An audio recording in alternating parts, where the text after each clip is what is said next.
we all fall down.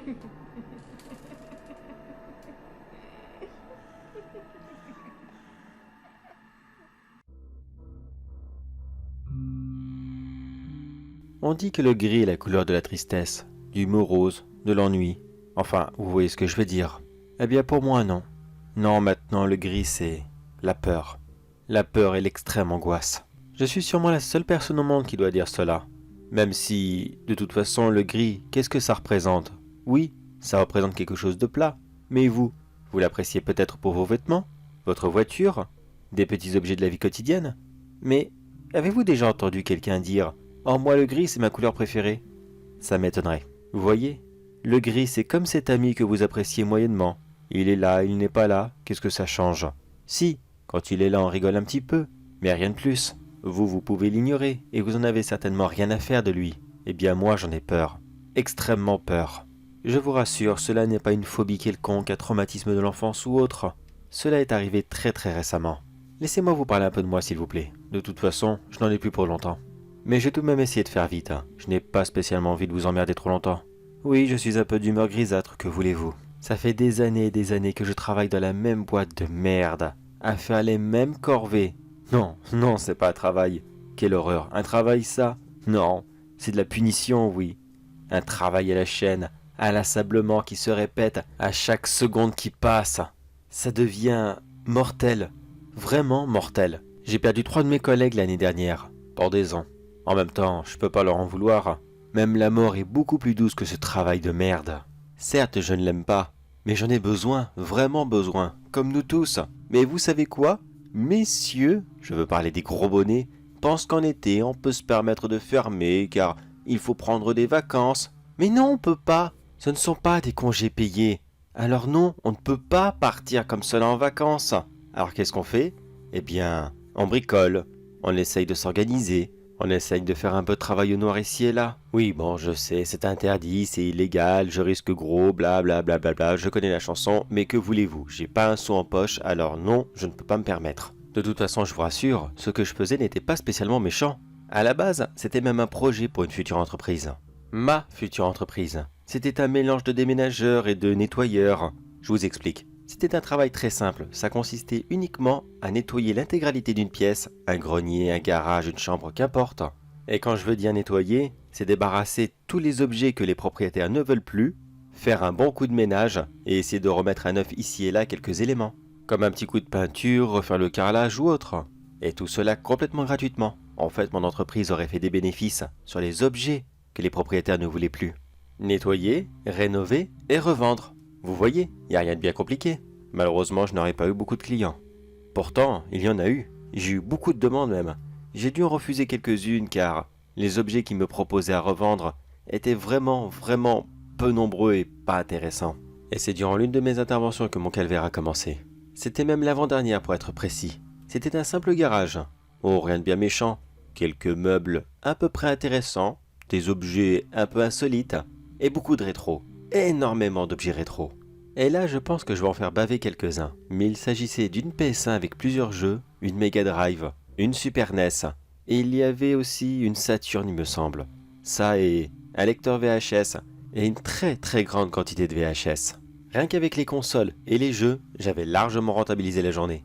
Par contre, les VHS, j'avoue que je ne savais pas trop quoi en faire. Ça ne vaut rien.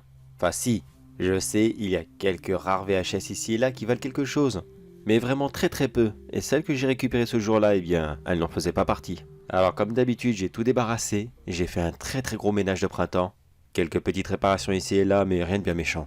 Puis une fois le travail fini, j'ai dû rentrer chez moi et faire la plus longue partie de celui-ci, trier les VHS, voir laquelle fonctionnait, ne fonctionnait plus, et surtout laquelle avait un minimum de valeur. J'avoue que j'ai conservé quelques cassettes pour ma collection personnelle.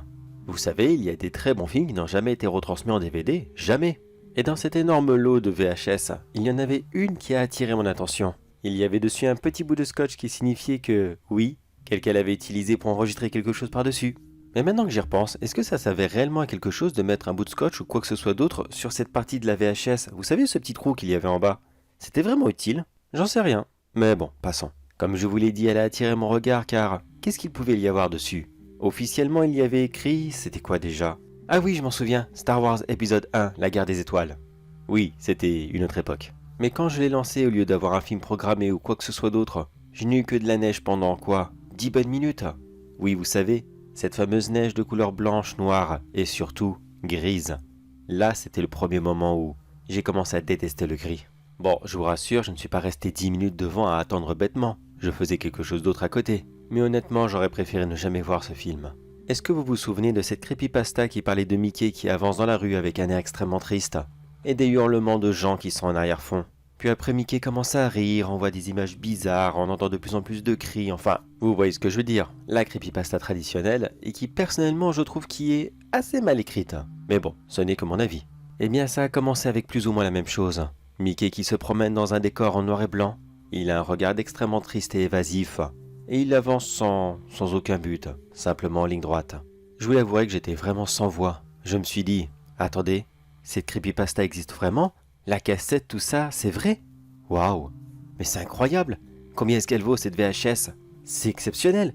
C'est extraordinaire! Je vais devenir riche avec cette chose! Mais ma joie fut de courte durée car non, ce n'était pas la version originale de cette creepypasta. Car de toute façon, celle-ci est fictive, et cette VHS n'avait rien à voir avec elle. Elle lui ressemblait un petit peu, c'est tout.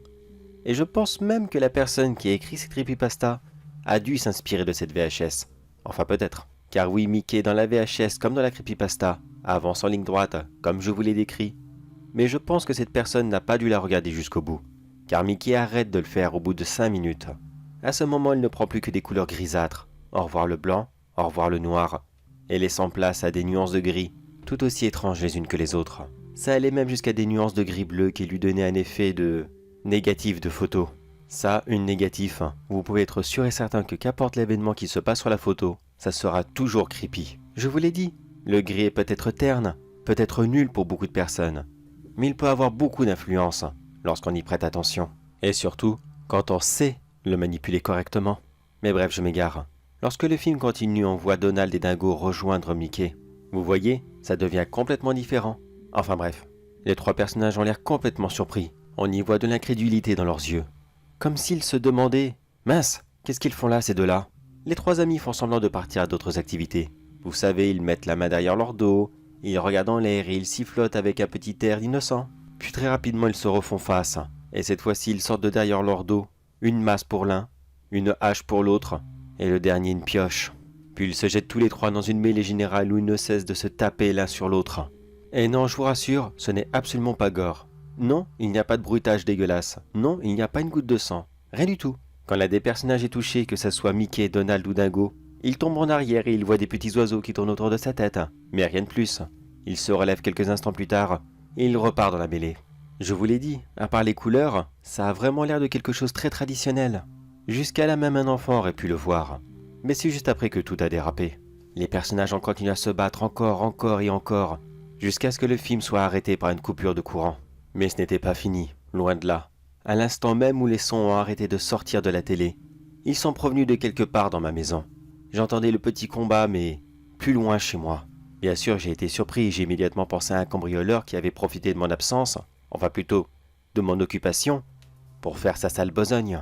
Mais après avoir localisé le son, ma chambre, y m'y être rendu, j'y ai découvert les trois personnages qui étaient là en chair et en os. Oui, Mickey, Donald et Dingo. Ils étaient là dans ma chambre, et ils continuaient à faire leur petit combat. Ils étaient toujours en noir et blanc, et ils avaient toujours les mêmes armes dans les mains. Et là, vous imaginez sûrement qu'ils m'ont regardé, qu'ils se sont jetés sur moi et qu'ils ont commencé à vouloir me taper. Eh bien non, pas du tout. Au contraire même, ils m'ont complètement ignoré. Pour eux, je n'étais pas là. J'ai ouvert la porte, j'ai hurlé. Oui, déjà dans un premier temps, j'ai hurlé très très fort. Bah quoi, j'aimerais bien vous y voir, vous. Vous imaginez comme cela trois personnages de Disney qui sont chez vous, en noir et blanc, en chair et en os, et qui en plus se battent dans votre chambre, et surtout l'état de la chambre, ils l'ont massacré. Alors j'ai fait la seule chose qui me semblait tout à fait normale. J'ai fermé la porte, je les ai enfermés, et j'ai appelé la police. J'étais tellement pris dans l'élan, tellement pris dans cette folie et surtout dans ce que je venais de voir, que je ne faisais même pas attention à ce que je disais. J'expliquais à l'opérateur de la police que il y avait littéralement Mickey, Donald et Dingo qui étaient en train de se battre dans ma chambre. Bien sûr, ils m'ont raccroché au nez. Et là, je ne savais vraiment plus quoi faire. Je suis tombé complètement dénu. Je suis tombé lourdement sur le sol, fesses les premières, et j'ai attendu. Je savais pas. J'ai fait un blocage. J'étais là sans être là. Je me suis dit, non, c'est pas normal. C'est pas possible, ça n'existe pas. C'était dans la VHS. C'est impensable. Ces personnages n'ont pas pu sortir pour être là, chez moi. Et pourtant, je les entendais. Tout du long que je ne cessais de penser ça, j'entendais leur raffut. Et surtout, qu'ils tapaient de plus en plus souvent sur la porte. Et oui, au bout d'un moment, ils ont bien fini par la casser. Ils ont continué leur chahutage dans le couloir, puis dans l'escalier. Ils ont descendu dans mon salon. Et là, ils ont continué à jouer tout en massacrant tout ce qui passait à leur portée. Les meubles, la décoration, tout. Je sais qu'ils ne le faisaient pas exprès. C'était comme des grands enfants qui jouaient à faire les débiles dans une maison. À chaque fois, ils ne se touchaient pas. Sauf à une seule fois. Mickey a pris un coup de la part de Donald. Et là, par contre, le jeu a été un peu plus différent car Mickey a pris quelques instants pour regarder sa blessure. Il a passé sa main dessus et un liquide grisâtre en sortait. Oui, tout aussi gris qu'eux. Il comprit qu'il venait de se blesser, mais cela ne lui faisait pas mal. Alors il renouvela l'expérience et se frappa lui-même. Encore une fois, la blessure était profonde et ça saignait abondamment, mais toujours aucune douleur. Ils se sont regardés et ont commencé à rire.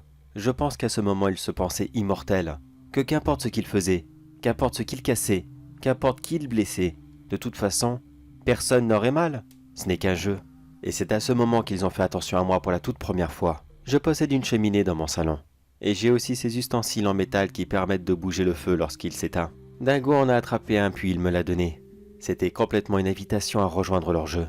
Je ne voulais pas, bien sûr. Moi, je savais que si j'étais blessé, eh bien, j'aurais très mal. Mais il a pas mal insisté pour me le donner. Non, il n'a jamais été méchant. Non, c'était comme cet enfant qui veut à tout prix qu'on regarde son dessin.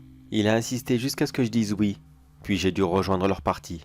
Bien sûr que non, je ne voulais pas les frapper. Même s'ils étaient beaucoup plus grands que moi. Même s'ils me faisaient extrêmement peur avec leur couleur grisâtre. Surtout, comme je vous l'ai dit, cette couleur gris-bleu qu'ils avaient un peu partout sur eux. Et principalement dans leurs yeux. Leurs yeux. Excusez-moi, j'ai oublié de vous en parler, mais leurs yeux étaient si grands. Beaucoup plus grands que les versions originales. Et surtout, ces différentes nuances de couleurs et principalement ce gris-bleu vous donnaient l'impression de tomber dans des abysses éternels. Alors j'ai tout de même joué le jeu, mais vraiment, vraiment doucement. Lorsqu'il passait à droite, j'allais à gauche, et ainsi de suite. C'était vraiment difficile de vouloir chercher une sortie, tout en essayant de se prendre à leur jeu, et surtout, de faire semblant d'y jouer. Esquiver leurs coups n'était pas spécialement difficile, ils étaient lents, très très lents même.